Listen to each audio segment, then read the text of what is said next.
안녕하십니까. 성기영의 경제쇼 아나운서 성기영입니다.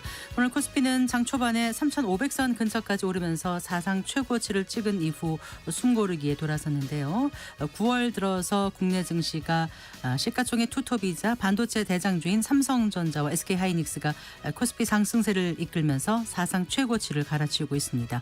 앞으로도 반도체 훈풍이 계속 이어질지 또 코스피 우상향 곡선이 어느 단계까지 지속될지 잠시 후 전망해 보고요. 이런 장세 속에서 개인 투자자들 어떤 투자 전략을 가져가야 할지도 살펴보겠습니다. AI 시대에 인공지능이 제대로 구동되기 위해서는 인간 노동자들의 서비스 없이는 불가능한 것이 현실인데요. 문제는 저개발 국가에서 저임금 노동자들이 값싼 임금으로 데이터 작업에 투입되고 있다는 것입니다.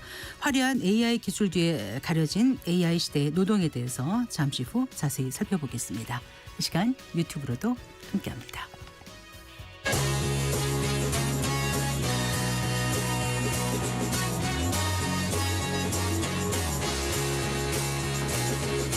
경제 시야를 넓혀드립니다. 투자의 지름길을 안내합니다. 돈 되는 정보를 발견하는 시간. KBS 1라디오 경제쇼. 먼저 오늘의 주요 경제 뉴스부터 살펴볼까요? 경제 뉴스 브리핑 손석구 경제평론가와 함께합니다. 어서 나오십시오. 안녕하세요. 안녕하세요. 주식시장 마감 시황부터 좀 알아볼까요? 오늘은 코스피 코스닥 동반 하락세로 마감한 거죠. 네, 오늘 사실 장 초반부터 분위기가 좋지는 않았어요. 코스피는 물론 강세로 출발하긴 했지만 이내 또 하락세로 돌아섰고요. 코스닥은 뭐 출발부터 하락세였습니다. 간밤에 이제 미국 뉴욕 증시가 3대 지수 모두 약세로 돌아섰는데 이제 돌아선 이유가 지수의 주가의 고평가 논란이 있었기 때문이고 이게 좀 투심을 누르는 모습이었습니다. 네. 코스피는 오늘 0.4% 하락한 3,472.14에 코스닥은 1.29% 하락하면서 860.94에 거래를 마쳤습니다. 유가증권 시장에서는 수급상 외국인이 오늘 주식을 팔면서 하락세가 나타났고요. 네. 코스닥은 개인이 팔았습니다. 장중엔 하락폭이 더 좀 컸어요. 코스피는 1%, 네. 코스닥은 2%까지도 낙폭을 키우기도 했습니다. 그래도 국내 증시에 대한 투심이 그래도 강한 게 장 후반으로 갈수록 낙폭을 또 줄어드는 이런 모습을 나타냈더라고요. 시가총액 상위주들이 오늘 좀 엇갈렸는데 시총 1위 삼성전자가 아주 장중에 몇 번 상승 하락 왔다 갔다 한 끝에 네. 결국 상승세로 마감했습니다. 네. 요즘에 이른바 가장 핫한 종목인데 강한 매수의 힘을 삼성전자가 오늘도 보여줬습니다. 오늘 전반적인 시장의 약세는 제롬 파월 연준 의장이 돌을 던졌다고 봐야 돼요. 파월 의장이 공개 발언을 통해서 현재의 주식 가치가 너무 고평가돼 있다. 네. 이런 의견을 제시하면서 투심이 좀 급격히 얼어붙었거든요. 오늘 사실 마이크론 테크놀로지가 어닝 서프라이즈 수준의 실적 발표를 했는데 이 파월 의장의 고평가 발언이 결국 이런 호재에 찬물을 끼얹은 꼴이 됐습니다. 네, 그래요. 그리고 미국 주식 주간 거래가 연말부터 재개된다고요? 네, 이게 이제 계속 당국이랑 증권업계에서 이제 준비를 해 왔던 건데 네. 최종 재개 시점이 정해졌습니다. 금융감독원과 금융투자협회가 올해 11월부터 순차적으로 미국 주식 주간 거래 서비스를 재개할 예정이라고 오늘 밝혔습니다. 이제 미국 주간 거래 서비스는 이제 국내 투자자들이 미국 그 주식을 거래하는 데 있어서 낮 시간대, 그러니까 오전 9시부터 오후 5시까지 낮 시간대에 미국 주식을 거래할 수 있도록 한 제도입니다. 네. 사실 이제 이 시간대에는 미국장이 열리는 시간이 아니죠. 그런데 이제 거래 대행을 해주는 업체를 네. 통해서 저희가 거래를 하는 건데 이전에 문제가 됐던 게 이제 미국 업체죠. 블루오션. 이라는 곳인데 이곳에서 6,300억 원 규모의 주문이 한꺼번에 몰리니까 이걸 일괄적으로 그냥 취소를 해버리는 이런 사고가 발생을 하면서 그 이후로 사실 서비스가 전면 중단된 상태였죠. 근데 그게 이제 11월부터 다시 재개된다고요? 그렇죠. 네. 11월부터 일단 서비스 재개 시점을 잡았는데 전제 조건은 투자자 보호 대책이 대폭 강화되는 겁니다. 어떻게 해요? 일단 안전성 확보가 가장 중요하기 때문에 기존에는 이제 블루오션은 단일 업체를 통해서 이게 대체 거래를 했거든요. 근데 이제 그렇게 하지 말고 복수의 현지 브로커와 대체 거래 시스템을 마련하도록 강구를 했고요. 대체거래 시스템 이제 ATS라고도 하는데 이것도 주문 회선을 별도로 연결하도록 하는 별도선을 연결하도록 하는 이런 시스템 마련도 보완을 했습니다. 네. 그리고 이제 그러니까 이제 복수의 거래소를 통해서 하게 되니까 만약에 한 거래소에서 문제가 발생하더라도 거래는 계속될 수 있죠. 거래 나머지 시스템인 거죠. 그렇죠. 거래소는 아니고. 네. 죄송합니다. 네. ATS는 시스템이고요. 네. 그 아까 말씀드렸던 블루오션 같은 대체 그 대행해주는 업체는 업체, 네. 복수로 선정하도록 되어 있습니다. 네. 네. 그러니까 이제 복수로 선정돼 있으니까 한 곳에서 문제가 발생해도 다른 쪽으로 쪽에서 보완이 되는 할 수 거죠. 있으니까. 이게 이제 네. 안정성을 염두에 둔 조치이고 네. 그다음에 이제 계좌별, 시간대별, 또 체결 번호별 만약에 문제가 새도 주문이 나중에 복구가 할 수 있도록 이게 이제 롤백이라고 하는데 롤백 시스템도 이번에 도입이 됐고요. 네. 투자자 보호 측면에서는 이제 유동성이 부족하거나 가격 왜곡 같은 현상 등이 나타나게 되면 이걸 투자자들에게 사전에 고지할 수 있는 이런 것도 의무화했고 네. 사고가 발생하면 보상 체계 또 마련을 했고 또 장애 대응할 수 있는 매뉴얼도 정비를 했고 뭐 이런 안전 대책들이 대거 강구가 됐습니다. 네.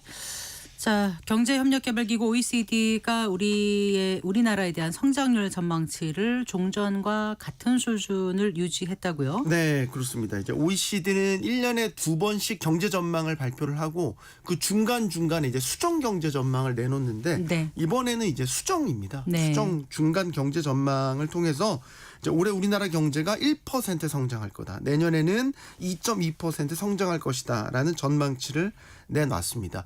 이 전망치는 지난 6월 전망치와 동일한 거고요. 다만 이제 한국 경제에 대해서 OECD는 최근에 한국 경제의 반등세가 지속될 것이다. 이렇게 긍정적으로 평가를 했습니다. 세계 성장률 전망치는 올해 3.2%, 지난 6월보다 0.3%포인트 상향했고요. 내년 전망치는 2.9%로 동일하게 적용을 했습니다. 네. 주요 국가별로 좀 봐야 되는데 우리가 이제 직접적으로 비교를 하는 국가들 미국, 중국, 뭐 유로존, 일본 이런 국가들은 내년 성장률 전망치는 하향 조정했습니다. 네. 대통령실은 OECD가 내년도 우리나라 경제 성장률 전망치를 2.2%로 올해 1.0%보다 올려 잡은 데 대해서 이재명 정부 출범 후에 펼쳐온 적극적인 재정 정책, 또 민생회복 소비 쿠폰 등 경기 부양책으로 인한 소비 심리 개선 효과가 반영된 것으로 보인다. 이렇게 평가를 했고요. 네. OECD가 세계 경제 성장세에 대해서 올 하반기부터 둔화될 것으로 보면서 아까 말씀드렸던 미국이나 일본 같은 주요국들의 내년도 성장률을 올해보다 낮게 전망했는데 한국 경제는 올 하반기부터 회복세가 확대되면서 네. 내년까지 안정적인 흐름이 이어질 것으로 평가했다. 이렇게 전했습니다. 그리고 국제통화기금 IMF는 우리나라 올해 성장률 전망치를 높여 잡았죠? 네.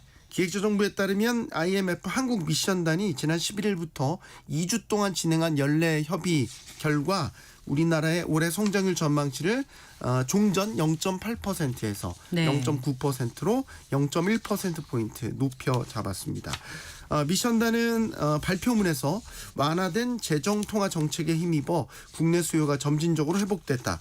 견조한 대반도체 수요가 다른 수출의 감소를 상쇄하면서 올해 성장률은 0.9%를 기록할 것이라고 평가했습니다. 네. 저성장 국면에서 단기적으로 확장 재정이 적절했다. 이렇게 평가를 한 것인데요.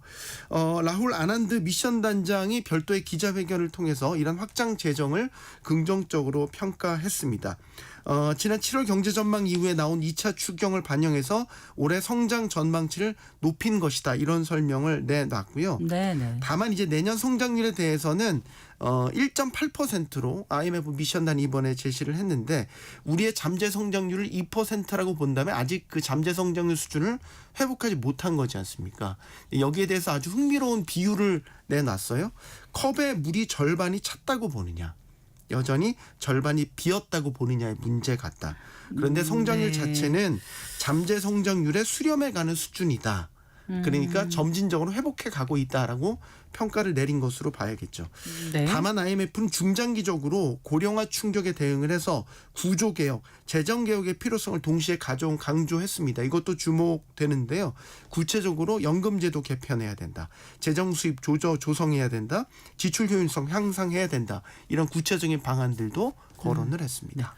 자, 그리고 오늘 국회에서 그 KT와 롯데카드의 해킹 사태를 두고 청문회가 열렸죠. 네, 오늘 오전부터 국회 과학기술정보방송통신위원회에서 해킹 사고 관련 청문회가 열렸고요. 이 자리에는 과기부 류재명 차관, 김영석 KT 대표, 조자진 롯데카드 대표 등이 참석했습니다.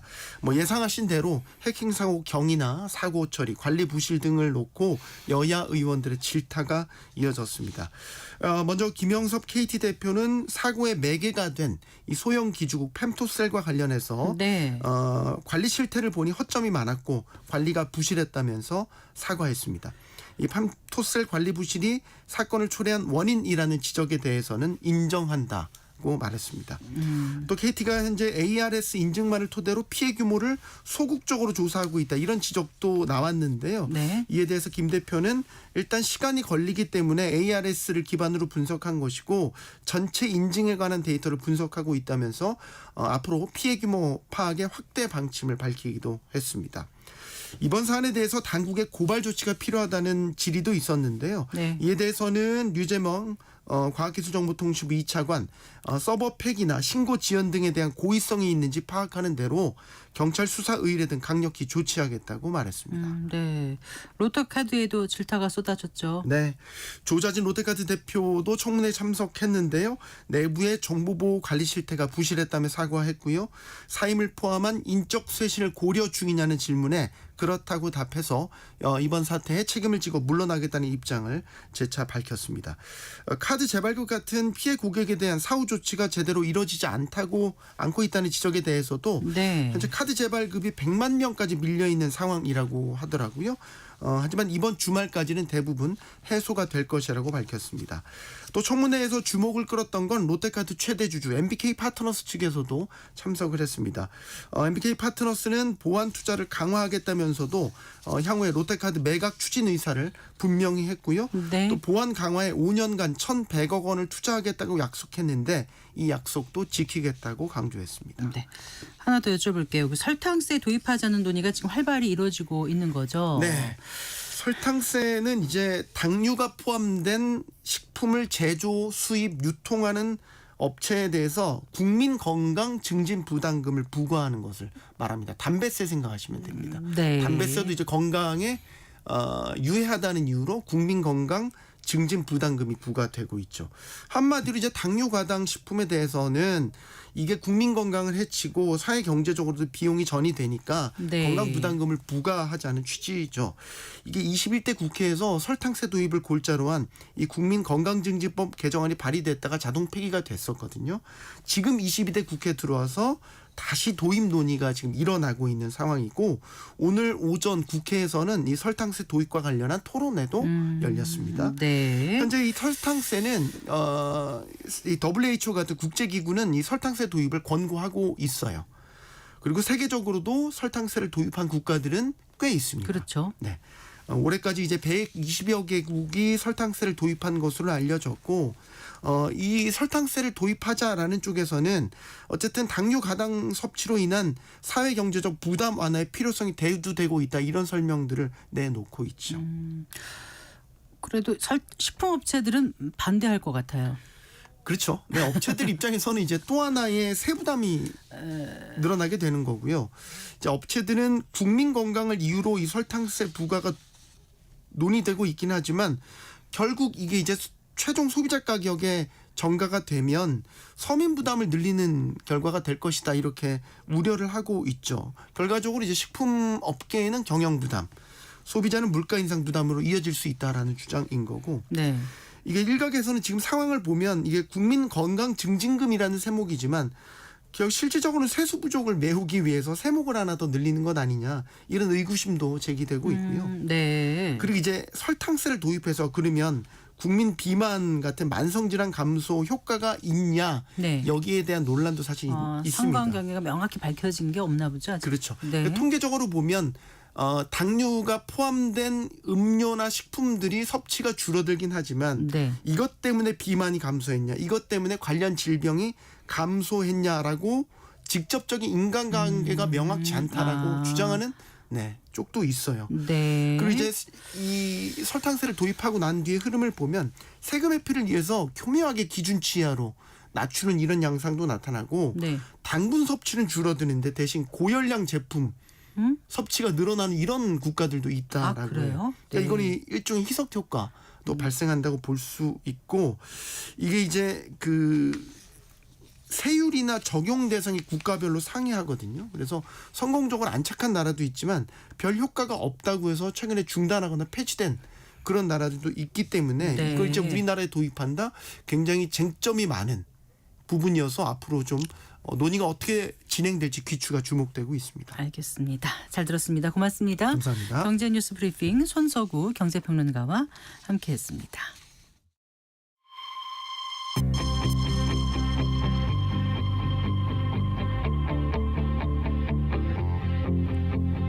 경제 전문가의 원포인트 레슨.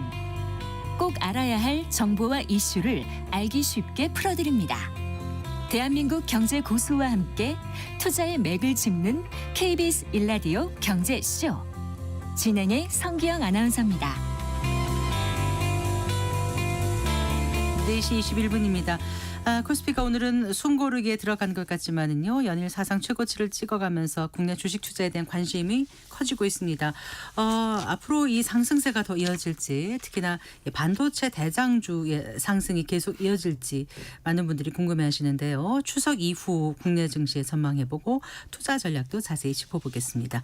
한성대학교 경제학과 겸임교수이신 김두원 하나증권 주식 애널리스트와 함께합니다. 어서 나오십시오. 네, 안녕하세요. 안녕하세요. 네.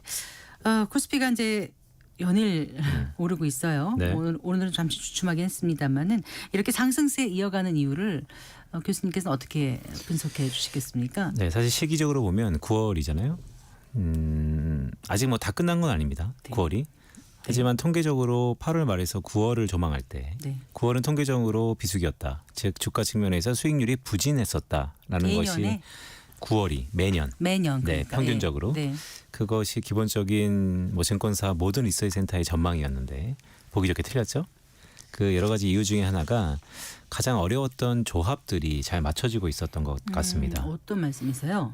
그러니까 기본적으로 9월 달은 평년에 비해서 그러니까 평균적으로 매년 9월은 좀 부진했었는데 특히 올해 9월은 아직까지는 완전히 끝나진 않았으나 지금까지 주가 지수가 연일 신고가를 경신했던 가장 큰 원동력 중에 하나는 어려웠던 조건들이 달성되었기 때문인데 그 첫 번째 조건이 미국이 금리를 내렸다. 플러스 네. 이 내림이 네. 일회성이 아니고 연속성을 담보한 보험적 금리 인하였다. 네. 지금이야 9월 FOMC 오늘 뒤에서도 말씀드리겠지만 9월 FOMC 잘 끝났기 때문에 뭐 금리 인하하는 거 아니었어라고 할 수 있겠지만 불과 한 달 전만 보더라도 미국 경제가 이렇게 좋은데 9월 달에 금리를 인하하겠어에 대한 우려감이 있었거든요. 네. 그래서 그런 부분들이 지금 사후적으로 해석했을 때 금리 인하를 넘어서서 연속성을 담보했었다. 네. 더구나 그것이 과거에 미국에서 세 차례 있었던 95년, 98년, 2019년에 있었던 보험적 금리 인하로 해석되고 있다. 아주 어려운 조합이었습니다. 네, 그게 그리고요? 하나 달성됐고요. 두 번째는 세상에 이런 일도 있죠. 한국 정부의 네. 양도소득세 대주주 기준이 50억 원으로 원복. 네, 나중에 보면 엄청 해프닝일 거예요. 어쨌든 원복했습니다. 네. 네, 원복했다라는 게 정책이 되돌림되었다는 것이 지금 보면 뭐 국민들이 그렇게 원했기 때문에 청원이 15만 명까지 넘었었잖아요. 당연히 그런 게 가능하지 않겠어라고 했지만 정책 당국자 입장에서는 참 쉽지 않은 결정이었는데 그게 이번에 되었다는 거. 네. 그리고 마지막 세 번째는 10월 말에 경주에서 에이펙 회의. 네. 또 이것도 지금 지나고 보면 당연한 거 아니야 싶지만 불과 이거는 한 일주일 전만 하더라도 네. 중국은 안 온댄다. 중국 시진핑은 경주에 안 온댄다. 패스 안 된다 이런 게 있었는데 그랬는데. 여전히 이제 온다고 했고 그렇다면 자연스럽게 트럼프 대통령과 중국의 시진핑 주석이 만나서 네. 무역 합의 이런 불확실성이 좀 이연될 가능성이 높고 그 가운데 보너스로 우리가 주최국이니까 네. 한국이 뭔가 네, 그런 기대감. 어쨌든 이 모든 것들이 참 어려운 조합이었는데 그게 다 네. 달성되었습니다. 네. 그리고 가장 근간에는 마중물이라고 할 수 있는 제가 지난번에도 계속해서 말씀드리는 유동성 장세라는 거. 네, 그래요. 유동성 장세. 이렇게 어려운 조합이 만들어지다 보니까 이제 연일 상승세를 이어가고 있다. 이렇게 지금 말씀해 주셨는데 그 9월 증시 상승장의 특징을 보면 특히 이제 그동안 지지부진했던 삼성전자. 네. 그리고 이제 SK 하이닉스의 급등세거든요. 네. 반도체 관련 주가가 급등한 이유 네. 투자자분들은 웬만하면 다 아시겠지만 그래도 좀 정리를 해주신다면. 네, 말씀 잘 주셨는데 한국의 코스피 지수가 상승했어요. 그런데 시가총액 1등인 삼성전자, 네. 2등인 SK하이닉스 네. 이 두 기업은 반도체 산업군에 모여 있는데 네. 반도체는 한국의 중추 산업이자 최대 수출 품목 중에 하나고요. 네. 이게 동반 올라갔다라는 것이죠.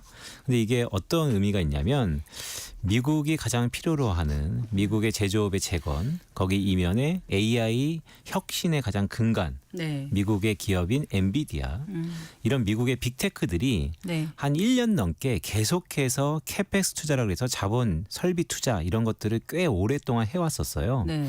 그런데 올해 우리 증시가 좋은 거지 지난해 1년 동안 놓고 보면 네. 미국만 좋구나. 미국 기업들이 돈 남아 돌아서 AI 설비 투자하고 미국 주가는 올라가고 네. 연일 미국만 좋구나. 도대체 한국을 비롯해서 수많은 밸류체인들, 즉 반도체는 미국 혼자 만들 수 있는 게 아닌데 거기에 중추적 역할을 하고 있는 한국 기업들, 한국의 수혜는 없는구나. 이런 것이 대부분 컨센서스였는데 이것이 이제 바뀌기 시작했습니다. 네. 미국만 투자하는 것이 아니고 그 투자의 효과, 이 스피로버 이펙트라고 그러는데 낙수 효과, 전이 효과 네. 등등이 드디어 한국에 퍼지기 시작했다. 네. 상당히 고무적이죠. 네. 시가총액 삼성전자 같은 500조가 넘고 맞습니다. SK하이닉스도 200조, 260조 이 정도 맞습니다. 되지 않습니까? 거래량도 어마어마하고요. 네. 그러다 보니까 상승장을 견인하는 두 이제 대장주인데 그런데 이제 트럼프 대통령이 여전히 반도체 관세 조치를 예고하고 있어서 내심 좀 불안한 감도 떨칠 수가 없고 네. 또 중국도 또 AI 독립에 나서겠다 이렇게 계속 얘기하고 있어서 네. 이게 이제 우리 국내 반도체 업체에 어떤 영향을 미칠지 좀 네. 하나씩 따져봤으면 좋겠습니다. 네. 반도체 상승세가 계속 이어질 거라고 교수님께서는 판단하십니까? 어떻게 보세요? 네, 이제 시작됐다고 봅니다. 오, 네. 이제 시작? 네. 그러니까 예전에는 고대역 메모리 HBM, SK 하이닉스만 주구장창 엔비디아의 최대 수혜주로서 자리매김했었다면 그랬었죠. 네. 최근에 미국 시장에서 이례적인 현상들이 나타나고 있는데 앵커님 오라클 있지 않습니까? 네. 한 40년 된 기업이에요. 네. 아주 안정적인 기업입니다. 네. 소프트웨어. 이 오라클이 최근 들어서 1일 기준으로 33.9% 일간 수익률입니다. 일일? 네, 장중에는 이게 한 40% 가까이 갔었어요. 이게 예. 33년 만에 최고치를 기록했거든요. 아. 그러니까 오라클이라는 되게 안정적인 기업이 네. 상당히 무거운 기업이 하루에 급등했었다. 근데 예. 왜 급등했는지를 내용을 보니까 네. AI 혁신이 이 과거 안정적이었던 이제 성장이 끝나고 성숙기에 들어갔었던 이 소프트웨어의 대명사 오라클에 네. 또 다른 날개를 달아줬다. 그게 어떻게 해석되냐면 미국의 빅테크 AI의 이 혁명이 네. 드디어 일반 기업들한테 퍼지기 시작했구나. 그래서 다시 한국으로 돌아오면 네. HBM, SK 하이닉스뿐만 아니고 네. 기존의 메모리들 네. 그 메모리든 수요가 다시 한번 랠리를 펼칠 것이다. 그러면 우리가 일반 메모리, D램이라고 하는 것들 네. 등등을 담당했던 것이 삼성전자. 어. 그렇기 때문에 드디어 삼성전자도 뒤이어서 날개를 필 그런 저변이 마련되었다. 네. 아니 그러니까 오라클이 얼마 올랐다고 제가 지금 네. 약간 헷갈려가지고 33.91%. 그러니까 얼마 만에 올랐다고요? 33년 만에. 그게 어떤 의미라고요? 33년 만에 주가가 급등했던 이유는 네. 그러니까 사실 오라클이란 기업이 예. 성장 산업이 아니고 성숙 산업이에요. 그러니까 네. 이제 고만고만한 산업이었다는 거죠. 근데 이게 갑자기 33년 만에 급등을 했던 이유를 살펴봤더니 오라클이 AI 데이터 센터 등등을 해서 기존의 엔비디아, 빅테크 수많은 미국의 기업들이 AI의 이런 혁신과 혁명들이 네. 가장 성숙한 기업 중에 하나인 오라클에까지도 가지도 스프레드아웃 전이돼가 확산됐다. 그렇다면 이제 일반 기업들도 전부 AI를 장착할 것이다. 아하. 그런 의미로 본다면 앞으로 반도체 랠리는 이제 시작. 계속 될 거고 이제 시작에 불과하다라고 보신다는 말씀이신 거예요? 저뿐만 아니고 JP 모건뿐만 아니고 해외 주요 유력한 IB들의 페이퍼가 네. 한국의 반도체 랠리는 이번에는 꽤 오래 장기간 지속될 거다. 장기간이라면 보통 어느 정도를 얘기하는 보통 거예요? 시크릿과 사이클의 2, 3년 터울, 뭐 좀 오래 간다 그러면 5년 터울인데 이번에는 장기간이라고 얘기했기 때문에 상당히 그만큼 한 5년 정도 갈지 않을까라고 기대 섞인 전망이 그렇군요. 나온 상황입니다. 근데 이제 그 올 상반기에 그 조방원 네. 이제 8월 같은 경우는 또 괜찮았지 않습니까? 근데 9월 들어서면 또 주춤하죠. 네. 앞으로 어떻게 봐야 돼요? 오늘만 놓고 보면 오늘은 조선, 방산, 원전 중에서 네. 방산의 일부 기업, 그다음에 원전만 좋고 조선 안 좋고 등등. 네. 그러니까 우리 약간- 코스피 지수를 이끌었던 네. 주도주가 살짝 너무 많이 올랐기 때문에 예. 부침이 있어요. 네. 상승폭이 예전에는 조선, 방산, 원전에 속해 있는 기업들이 다 올랐다면 네. 지금 그 안에서도 약간 옥과 석을 가리고 있는 것이죠. 그러니까 그러다 보니까 주도주가 이제 끝났나에 대한 이제 우려감이 있는 것입니다. 네. 그런데 하나하나 따져보면 저는 여전히 이 주도주의 모멘텀들, 예. 동인들이 살아있다. 조선, 특히 조선 같은 경우는 미국의 조선업을 재건하는 데 있어서 네. 한국의 조선을 트럼프 대통령이 점 찍을 만큼 가장 필요로 하는, 근데 마스가 얘기가 살짝 좀 들어간 것 같아서요. 최근에는 이제 마스카 이면에 네. 3,500억 달러 이 대투자 어떻게 할 거냐 이것 때문에 이제 살짝 네. 묻혀져 있는 느낌이고, 네. 하지만 여전히 이런 것들이 뭐 올해 연말 아니면 내년 초 들면서 다시 한번 불거질 가능성이 있고 수면 위로 저는 그 마스카 프로젝트는 여전히 살아있다고 보고 있고요. 방산 원전은요? 네, 방산 원전도 마찬가지입니다. 원전은 네. 특히 데이터 센터를 이렇게 많이 짓는데 그럼 그 수많은 전력 설비 어떻게 할 것이냐 네. 등등에 꼭 필요한 요인 중에 하나인 것이고, 방산 역시도, 방산은 흔히 잘 모르시는 분들은 네. 전쟁 나면 좋고 화해하면 방산 안 좋은 거 아니야? 이렇게 할 수 있는데 네. 물론 뭐 일부 테마가 그렇게 움직일 수도 있겠죠. 하지만 좀 더 근간에는 뭐가 깔려 있냐면 미국이 나토 프로젝트, 네. GDP에 이제 자기 국방은 자기가 알아서 해라. 3% 이상 5%까지 늘려라. 그러다 보니 네, 당연히 방산에 대한 수요가 글로벌리 네. 확대될 것이고, 예. 그렇다면 전 세계적으로 방산을 수출할 수 있는 기술을 갖고 있거나 규모를 갖고 있는 국가, 그 중에서도 미국과 네. 우방국, 그럼 그 중에 하나 한국이 들어갈 수 있다. 근데 방산 글로벌 1위인 로키드 마틴 같은 경우는 퍼가 네. 26배인데 네. 우리나라 방산주는 오히려 훨씬 네. 더 높다. 너무 맞습니다. 고평가됐다 이런 얘기도 나오는데 어떻게 보세요? 고평가된 이유는 그만큼 미래에 대한 수요와 시장성이 확인되고 있으나 기대에 섞인 부분이 높아졌으나 실제 네. 돈을 버는 것은 요원한 순간이기 때문에 네. 기대적인 퍼가 높은 순간인데요. 네. 성장 산업은 대부분 퍼가 높습니다. 그렇죠. 그 이제 우리가 조방원 했는데 요즘은 또 금반지가 네. 예, 좀 관심을 많이 받더라고. 금융반도체 지주사. 네. 반도체는 이제 좀 얘기를 나눠봤는데 금융과 지주사 관련 섹터는 어떻게 전망하십니까? 네, 일단 금반지라는 네이밍을 지으신 분이 저도 아는 지인인데. 그래요. 네, 최근에 금반지 그러면 잘 모르시는 분들은 그래 금값 비싸지. 이러면서 이제 골드라고 생각하실 수 있는데, 네, 금융반도체 지주사. 네, 금융과 지주사입니다. 네.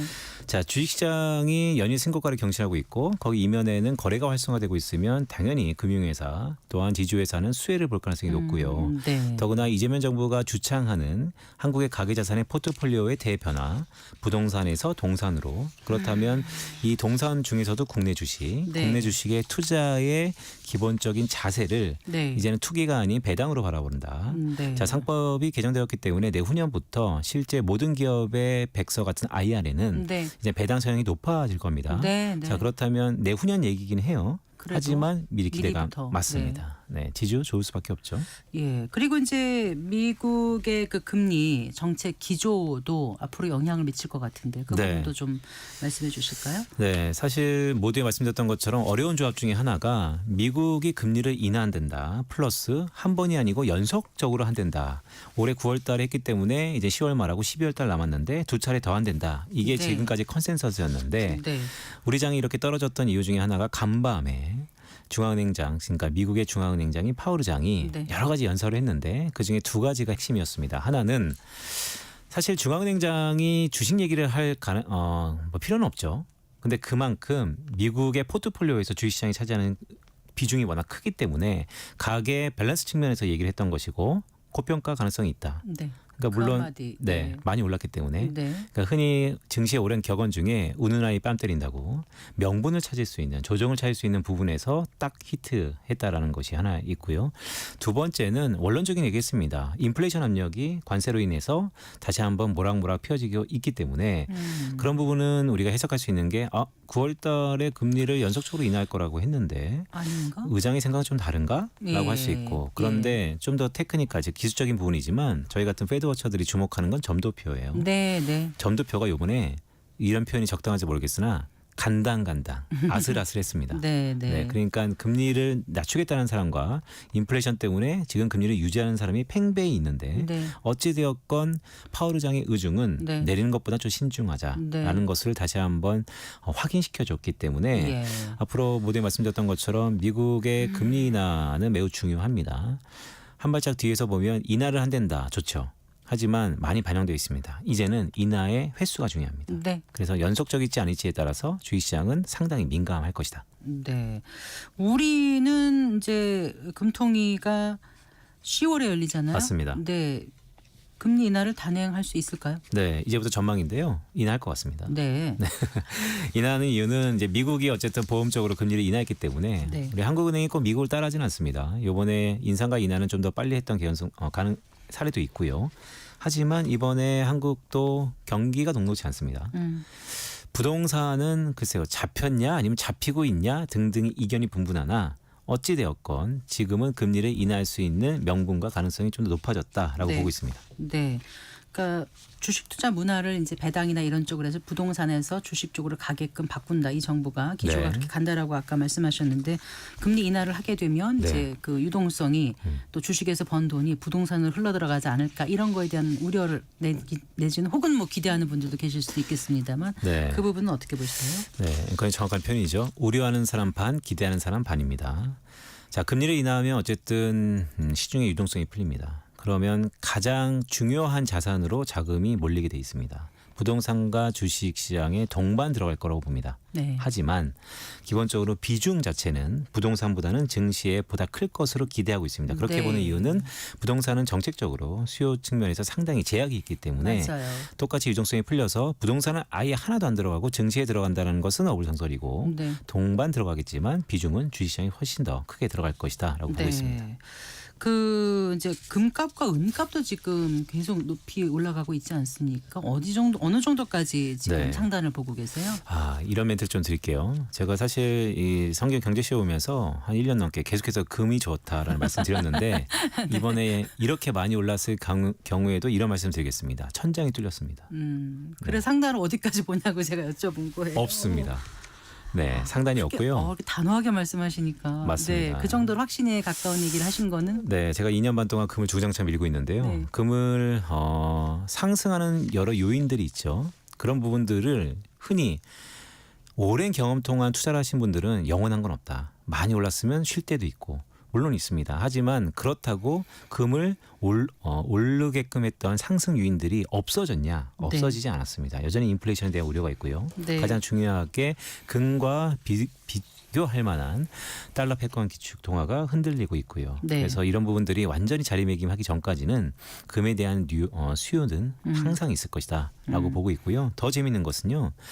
이게 이제부터 이제 통계적인 현상인데요. 금 신고가, 은 신고가입니다. 네. 그러면 그 다음부터 주식시장은 이제 넥스트에 대해서 항상 밸류를 주잖아요. 금, 은, 그 다음은 구리. 구리. 그런데 구리는 경기 센티멘탈, 그럼 경기에 아무래도 맞습니다. 영향을 민감한 하죠. 것이다. 네. 그래서 구리를 좋게 보는 전문가와 기관들의 전망이 있다면 네. 거기에 근간에는 이 부분이 시청자분 되게 중요합니다. 경기를 좋게 보는 겁니다. 네.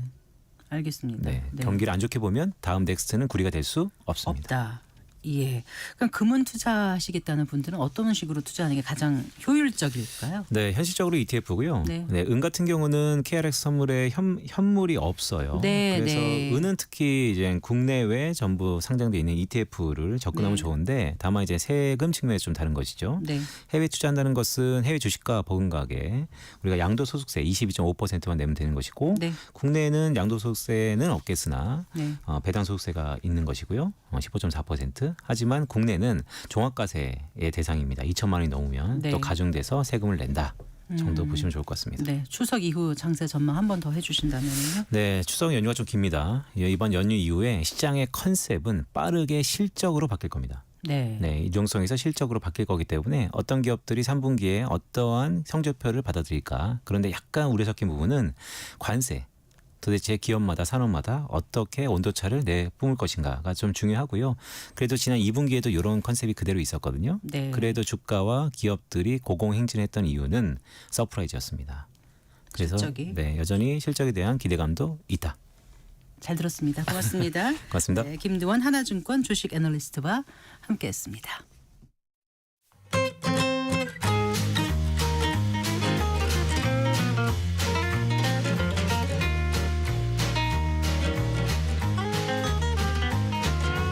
경제 맛집 투자 핫플. 지금은 돈 벌기 딱 좋은 시간. KBS 1라디오 경제쇼. 4시 40분입니다. 디지털 기술의 혁신으로 새롭게 창출되는 상품과 서비스가 우리 경제와 일상에 미치는 영향에 대해서 알아보고 있습니다. 디지털 이코노미. 오늘도 KDI 한국개발연구원 김동영 박사와 함께하겠습니다. 어서 나오십시오. 안녕하세요. 안녕하세요. 자, 오늘 어떤 얘기해 주신다고요? 예, 제가 이제 디지털 경제 이야기하면서 다양한 요소들을 소재로 삼고 있는데요. 정작 서비스 이면에 디지털 서비스 이면에는 어떤 과정이 존재하는지는 상대적으로 덜 이야기한 것 같습니다. 네. 우리가 택배 배송 서비스만 하더라도 하루 만에 오는 게 어느 순간 당연하게 여겨지는 요즘인데 도대체 어떻게 이게 가능하지? 이런 것들에 생각하면 대해서 정말 신기하거든요. 그렇죠. 네. 이게 참 신기한 일인데 의외로 궁금해하지 않는 포인트입니다. 근데 이게 디지털 경제 시대 AI 전환을 이루려면 예. 사실은 기술도 중요한데요. 그 이면이나 과정에 대해서 이해를 해야만 전환에 성공할 수가 있습니다. 그래야 어느 부분의 기술을 도입해야 될지 결정할 수가 있거든요. 무엇보다 이 디지털이라는 단어가 마치 사람의 개입이 없는 상품이나 서비스를 연상하게 하는 경우가 많습니다. 우리가 그렇죠. 매일 쓰는 그 인공지능 서비스도 마찬가지죠. 인공지능 혼자 모든 걸 학습하고 예측하고 추론하는 것처럼 보이는데 사실은 그 이면에 수많은 인간 노동자들이 서비스 제공을 위해서 노력을 하고 있거든요. 네. 그래서 오늘은 디지털 경제의 이면을 조망하면서 디지털 혹은 AI 서비스를 가능하게 하는 보이지 않는 노동에 대한 이야기를 좀 해보려고 보이지 합니다. 않는 우리 사람, 인간의 네. 노동에 대해서 그렇죠. 말씀해 주신다는 거죠. 사실 택배 일찍 받는 건 좋은데 말씀하신 것처럼 어떤 시스템이 있길래 이게 가능한지는 한 번도 생각해 본 적이 없어요. 구체적으로. 그렇죠. 사실 대부분 그렇습니다. 저도 이제 어디선가 주워 들어서 알고 있는 거고요. 한번 가보긴 했는데요. 너무 방대하고 신기하더라고요. 그래도 이것들을 이제 어느 정도 우리가 이해는 하고 있어야 다음 단계 노력으로 넘어갈 수가 있습니다. 그래서 제가 이제 구구절절 설명하기가 좀 그래서 글 쓰거나 칼럼 쓸 때 네. 서두에 예시로 드는 게 하나 있는데요. 네. 이거 좀 재밌습니다. 제가 써놓고 좀 웃긴데요. 어떤 추장이 있습니다. 추장이 있는데 추장이 마을에 물이 부족해서 항상 고민이었어요. 근데 추장이니까 이제 마을 문제를 해결해야 되잖아요. 근데 하루는 도시로 출장을 가게 됐습니다. 호텔에 들어가서 물을 틀었는데 물이 콸콸콸 나오는 거예요. 야, 원하는 시간에 원하는 만큼의 따뜻한 물이 나오는구나. 추장이 너무 기뻐서 마을의 문제를 해결할 묘책을 찾았다고 생각했습니다. 네. 그 추장은 톱으로 수도꼭지를 잘라서 가방에 넣고 마을로 돌아갔습니다. 그것만 있으면 물이 잘 나올 수 있다라고 생각을 한 거죠. 아마 그 이면에 있는 어마어마한 상수도 시스템은 생각도 못했을 겁니다. 그런데 이게 디지털 세상에서 우리도 어쩌면 이 추장하고 크게 다르지 않은지도 모릅니다. AI를 비롯해서 다양한 디지털 도구들이 그 이면에 어떤 시스템이나 과정이 존재하는지를 알지 못하면 네. 그게 그냥 마법처럼 보일 수밖에 없거든요. 네. 다 추장이 되는 거죠. 그래서요. 아까 그 물류센터 얘기를 좀 해본다. 그래서 이제 아마존 사례를 가지고 좀 이야기를 해보려고 합니다. 우리나라도 이제 훌륭한 물류사들이 많습니다. 그런데 이 아마존에서 다 시작을 하는 거기 때문에 아마존 이야기를 해보려고 하는데요. 대부분 이 제프 베조스의 천재성에 주목을 하는데 사실 진짜 성공 요인은 어떤 서버나 노동이나 데이터에서부터 시작을 해야 됩니다. 이 스카우트라는 프로그램이 있습니다. 공급망을 처음부터 끝까지 다 조율하는 가장 정교하고 큰 자동화된 의사결정 시스템인데요. 네. 아마존 공급망 네트워크는 정말 세분화된 다양한 시스템들로 구번이 됩니다. 근데 이런 것들이 또 하나하나가 어마어마한 컴퓨팅 파워를 쓰고요. 근데 이 스카우트는 개별 시스템의 작동을 통합적으로 조정하는 역할들을 합니다. 그러니까 협력 단계, 제조업체에서 뭔가를 받아서 최종 배송까지 가는 모든 과정을 이 시스템이 통제한다고 봐도 무방합니다. 네. 그런데 이제 하고 싶은 말은 이 시스템이 물류센터에서 일하는 노동자들 삶에 직접적인 영향을 미칩니다. 어떤 지식이나 의사결정 권한이 고위 관리자나 시스템 자체에 집중시키는 역할을 하게 되거든요. 중앙에서 통제를 아주 강하게 한다는 얘기입니다. 이건 반대로 노동자들의 권한이 굉장히 축소되고 업무 숙련도를 떨어뜨리는 일로 작용을 한다라는 겁니다. 네. 쉽게 얘기하면 단순 반복적인 일을 엄청 강하게 하는 그런 노동으로 변질되는데 이 시스템이 중간에 딱 자리 잡고 있다라는 겁니다. 네. 마치 산업시대의 노동력을 관리하고 통제하는 방식하고 굉장히 비슷합니다. 예. 그 중에 하나가 이 상품이 네트워크에 어디에 위치하고 있는지 그리고 어떤 과정을 거치는지를 실시간으로 우리가 파악을 할 수 있잖아요. 보통 보면 그게 다 상품을 스캔하기 때문에 네. 가능한 일인데요. 이 스캔 데이터가 우리가 생각하는 것처럼 재고 관리 정보로만 쓰이는 게 아니고요.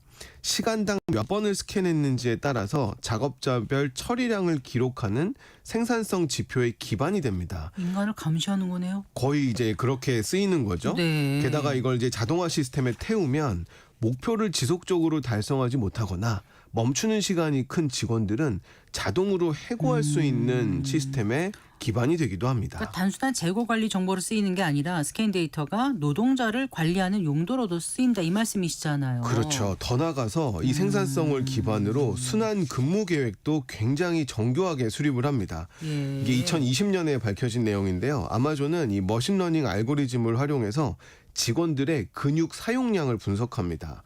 이걸 바탕으로 업무 스케줄을 자동으로 조정을 하는데요. 네. 동일한 근육을 계속 사용하지 않도록 여러 업무를 계속 돌리는 겁니다. 신체 부담을 줄이면서 최대한의 생산성을 유지하도록 하는 거죠. 뭐 수백 대 CCTV가 실시간으로 근로자 감시한다는 얘기 들어본 것 같아요. 아마존 창고에서. 맞습니다. 이게 이제 물류 창고들이 대부분 비슷합니다. CCTV로 다 촬영을 해서 그 영상 데이터를 이제 활용을 하는데 이제 물건들 때문에 사실은 쓰는 겁니다. 어디에다가 무얼 보관할지를 자동으로 결정을 하려고요. 네. 한 95%가 이 영상 자료에 의해서 자동으로 위치가 배정됩니다. 근데 이제 5% 가량이 시스템이 스스로 못하는 부분들이 있어요. 네. 이 부분에서 이제 보이지 않는 노동들이 좀 나타나게 되는데 그럼 이 자료를 어떻게 하냐면 인도나 코스타리카로 보냅니다.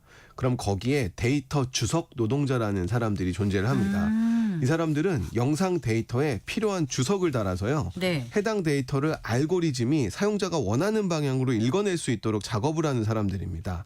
그러니까 너가 이렇게 생긴 거는 박스로 인식해서 어떻게 처리해야 돼라고 태그를 붙여놓는 거죠. 네. 근데 이제 아마존은 여기다 하나 더 요구합니다. 노동자들이 제대로 일할 수 있는지 코로나 시기에는 방역을 잘 지키고 있는지 증거를 찾아내는 일까지도 이 주석 노동자들에게 요구를 합니다. 예. 그럼 이제 자동으로 다 모든 걸 찾아낼 수가 있는 거죠. 네. 그래서 이러한 것들을 이제 되게 좋게 표현한다고 물류 두뇌라는 이름으로 활용을 하고 있습니다. 마치 모든 것을 AI가 한다는 느낌을 주네요. 그렇죠. 이제 우리가 물류두뇌라 하면 이제 인공지능이 물류에 도입됐다라는 느낌을 받게 되는데요. 사실은 굉장히 많은 부분이 인간 노동이나 물리적인 인프라에 의지를 합니다. 네. 이 시스템의 지능이라고 하는 요소가 수백만 명의 창고 노동자나 배송 기사들의 노동 활동에서 추출되는 데이터에 의해서 이루어지는 거거든요. 마치 그 우리가 아주 과거 산업혁명 시기에 증기기관에 석탄을 집어넣었던 화부들처럼 아마존 AI 시스템에 데이터를 공급하는 역할은 여전히 사람이 하고 있는 겁니다. 네. 20세기 초에 도입된 조립 라인 그거와 좀 비슷하다는 생각이 언뜻 드는데요. 맞습니다. 사실 패러다임을 완전히 바꿔놓은 사건이죠. 과거에 제가 이 우리 코너에서도 전기의 등장과 컨베이어 벨트 시스템이 어떤 관계를 가지고 있는지 여러 번 네네. 설명을 했었는데요. 네. 그 이전까지는 자동차는 고도로 숙련된 기술자들이 한 대의 차량을 둘러싸고 협력하면서 만들어냈습니다. 이건 뭘 얘기하냐면 사람들이 스스로 작업 속도를 조절할 수 있었던 겁니다. 그런데 헨리 포드는 사람들이 1초도 허비하면 안 된다라는 생각을 가졌어요. 그래서 세분화하고 우리가 이제 과학적 관리론이라고 하는 것들이 네, 도입이 네. 되는 거죠. 12시간 걸리던 일이 93분으로 단축이 됐습니다. 노동자들은 당시 임금의 2배에 해당하는 $5의 임금을 하루 임금을 받았는데도 불구하고 점점 더 피폐해졌는데 노동으로부터 자유로워지는데 조금도 기여를 하지 못한 겁니다. 나의 네. 일을 내가 정할 수가 없으니까요. 근데 아마존도 다르지 않습니다. 지금 지식과 의사결정을 관리자들이 독점하면서 어떤 의사결정을 하고 있지만 거기서 일하는 노동자들이 자유롭게 의사결정을 할 수 있는 부분들이 많이 없기 때문에 네. 비슷한 일들이 또 반복되고 있다라고 또 읽어낼 수도 그 있습니다. 인도나 코스타리카의 그 데이터 주석 노동이라고 하셨잖아요. 그게 예. 어떤 거라고요? 요게 이제 그 재미있는데요. 보이지 않는 노동의 대표입니다. 오늘날에 AI가 학습할 수 있는 데이터를 만들어주는 작업입니다. 사실 데이터는 SNS 같은 경우에는 누군가 업로드할 때 수집될 수 있고 혹은 센서를 통해서 수집이 되잖아요. 근데 알고리즘은 이 데이터를 그대로 사용할 수가 없습니다. 데이터를 정의하는 태그를 붙여야 되고 혹은 정부나 플랫폼이 정한 심각한 위반 사항을 어기지 않았는지를 살펴봐야 되거든요. 네. 실제로 이 플랫폼들은 폭력이나 선동하는 영상을 성희롱보다 높은 수준 위반으로 간주하고 있습니다. 어허. 그러면 누군가는 영상 같은 걸 처음부터 끝까지 일일이 확인하면서 위반 사항이 어디 하나 있지 않는지를 검토해야 됩니다. 이렇게 검수가 끝난 데이터가 비로소 AI가 학습할 수 있는 데이터가 되는 겁니다. 지난주에 우리가 주제로 삼았던 자율주행 차량 데이터도 이런 작업이 필요합니다. 네. 예를 들어서 자율주행 차량에 탑승한 운전자의 영상을 시간 단위로 검토하는 건데요. 집중력을 잃는 순간이나 졸음 상태로 보이는 장면이 있는가를 누군가는 확인해야 되는 겁니다. 그럼 검수자는 운전자의 얼굴 표정이나 눈 움직임을 기반으로 하는 데이터들 태그를 붙여야 되고요. 이건 실내 행동 모니터링 시스템을 구축하는데 학습 자료로 활용이 되는 겁니다. 그래서 이런 비슷한 일을 플랫폼을 통한 긱 노동으로 해결한다고 들었던 기억이 납니다. 맞습니다. 뭐 이 아마존의 머케니컬 터크나 뭐 에펜 같은 경우는 플랫폼을 통해서 전 세계 누구나에게 다 이렇게 뿌려서 해오는 작업들을 활용을 합니다. 시간당 한 $2 정도 벌 수 있는 것들로 알려져 있는데요. 진짜 중요하거나 대량의 것들은 이 외주 업체를 통해서 해결을 합니다. 예. 수천 명의 데이터 노동자들을 모아놓은 회사에 외주를 맡기는 거죠. 근데 이게 대부분 아프리카나 인도, 필리핀 지역에 몰려 있고요. 예. 굉장히 저임금의 강도 높은 노동이다 보니까 한편에서는 과거의 플랜테이션 농장이나 방적 공장 노동과 뭐가 다르냐 방직 공장. 이런 예. 얘기를 하는 경우들도 시간당 많이 있습니다. $2 수준의 저임금이라는 말씀이시군요. 그렇죠. 굉장히 낮습니다. 그리고 아프리카 같은 경우에 이런 일들이 많이 있는데요. 24시간 돌아가고요. 뭐 정확도는 굉장히 높습니다. 그런데 원하는 양을 달성하지 못하면 초과 근무를 무급으로 해야 되는 일들도 발생할 만큼 굉장히 네. 강하게 통제를 하고 네. 그렇게 해서 주 45시간 일하는 게 기본인데 우리나라 돈으로 약 80만 원 정도밖에 받지 못하는 현실입니다. 그러니까 AI 기술은 굉장히 멋있고 첨단 기술이고 화려한 기술이다 이렇게 생각하지 않습니까? 근데 맞습니다. 그 뒤에 숨어 있는 우리 인간, 사람 노동자들의 그 어두운 이면이 분명히 있다는 걸 오늘 말씀 중에 깨닫게 됐어요. 맞습니다. 엔지니어들 우리가 떠올리고 있는데요. 한 80%는 다 이런 일들이라고 생각을 해도 될 정도로 굉장히 큰 부분을 차지하고 있습니다. 네, 그럼 이런 데이터 주석 노동자를 위한 AI는 없는 거예요? 네, 굉장히 좋은 지적이신데요. 사실 AI가 그렇게 쓰일 수도 있거든요. 근데 지금 데이터 주석 노동을 근본적으로 바꿀 만한 기술들도 언급되고 있습니다. 바로 네. 합성 데이터입니다. 아. AI 모델이 이미 인간이 생산해 놓은 데이터 센터를 분석하고 통계 패턴을 학습한 다음에 인공 데이터를 생성하는 겁니다. 사람이 직접 데이터 주석을 다는 방식에 가진 한계를 이제 극복할 수가 있는 거죠. AI가 내가 학습할 데이터를 스스로 만들어내는 거고요. 이게 지금 많이 기술이 올라와 있습니다. 그런데 이제 문제는 그렇다더라도 농자가 완전히 사라진다고 가정하기가 조금 어려운 게요. 합성 데이터는 이 어떤 모델에 쓰이냐에 따라서 굉장히 달라질 수 있고 무엇보다 비용이 너무 비쌉니다. 그렇다 보니까 대규모 물류센터나 충분히 수익성이 보장된 분야에서만 제한적으로 쓰일 가능성이 높습니다. 네. 규모가 작거나 수익성이 낮은 분야에선 여전히 데이터 추적 노동자가 필요하게 될 겁니다. 그렇군요. 자, 오늘 말씀 좀 정리를 해주세요. 예, 오늘은 AI 시대에 보이지 않는 노동을 한번 이야기해봤습니다. 저임금의 고된 노동이 저개발 국가에서 이루어지는 상황은 사실 디지털 세상이라고 크게 달라져 보이진 않습니다. 네. 토머스 프리드먼이 20년 전에 세계가 평평하다라고 주장을 했는데 사실 네. 인터넷이 들어왔다고 해서 더 평평해졌다라는 증거는 많이 글쎄요. 없고요. 아, 네. 오히려 이 저개발 국가들이 복잡한 글로벌 공급망에 들어오면서 더 어려워진 경우들도 조금 있는 것 같습니다. 네. 네, 우리나라도 이제 그 소버린 AI라는 걸 통해서 세계 3대 AI 강국으로 도약을 준비하고 있는데요. 우리에게도 시사점이 큽니다. 소버린 AI 개념을 단순히 기술 주권 확보에 그치지 않고 AI 시스템 개발이나 운영 과정 전반의 윤리적 책임을 강화하는 방향으로 제시를 한다면 글로벌 네. AI 경쟁력의 다른 측면을 리드할 수 있습니다. 네. 보이지 않는 주석 노동자의 사례를 통해서 인간 중심의 AI 시스템을 구축하고 데이터의 수집과 가공이 어떻게 이루어졌는지에 대한 투명성과 공정성을 확보하는 일이 중요하다는 점을 강조하고 싶습니다. 예, 잘 들었습니다. 고맙습니다. 감사합니다. KDI 한국개발연구원 김동영 박사와 함께했습니다. 마칠 시간입니다. 성기영의 경제쇼 오늘 순서 여기까지입니다. 아나운서 성기영이었습니다. 고맙습니다.